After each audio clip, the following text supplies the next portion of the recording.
Hey church, this is Vince Miller. Thank you so much for joining me for some more time right here in God's Word. Today I want to give a shout out to David Ager from Yuma, Arizona, who just purchased our series Attributes for Men for the guys at his church. Thank you, David, for doing that. I pray this study will bless you immensely.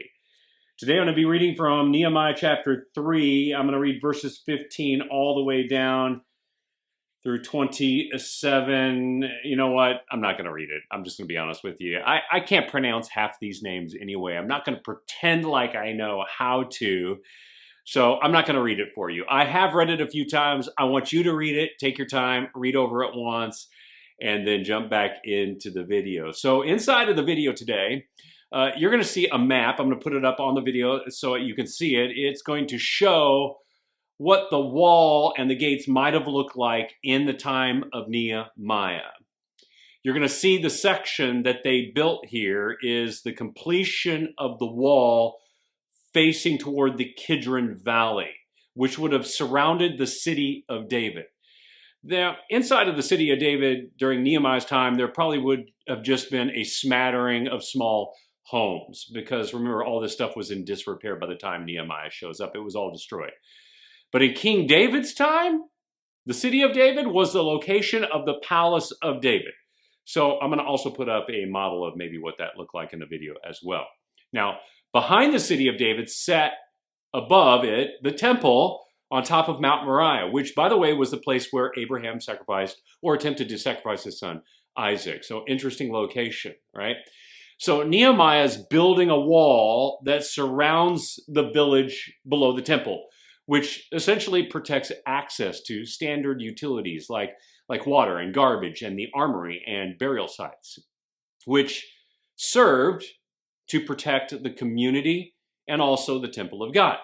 Now, what Nehemiah accomplished here was crystal clear to everyone. He wasn't just rebuilding a wall.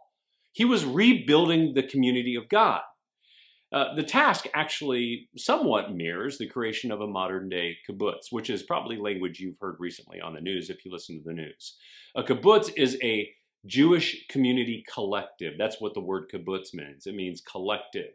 And they still thrive in Israel today. They embody the spirit of like shared purpose and responsibility and shared resources. They're really very peaceful, well-maintained areas that showcase the strength of the Jewish community and of mutual support and of collective security, which are values that were deeply ingrained in the early New Testament church as well.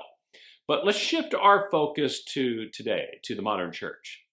You know, today in the modern church, we really grapple with this challenge of community, don't we? Finding ways to like bring the church body together. And I think this is both a leadership challenge and a congregational challenge. Our leaders are really challenged with this because they're often so preoccupied with larger goals. It could be growth or objective or day-to-day operations, so much so that sometimes they overlook giving ordinary members a chance to have a meaningful engagement inside of a church body.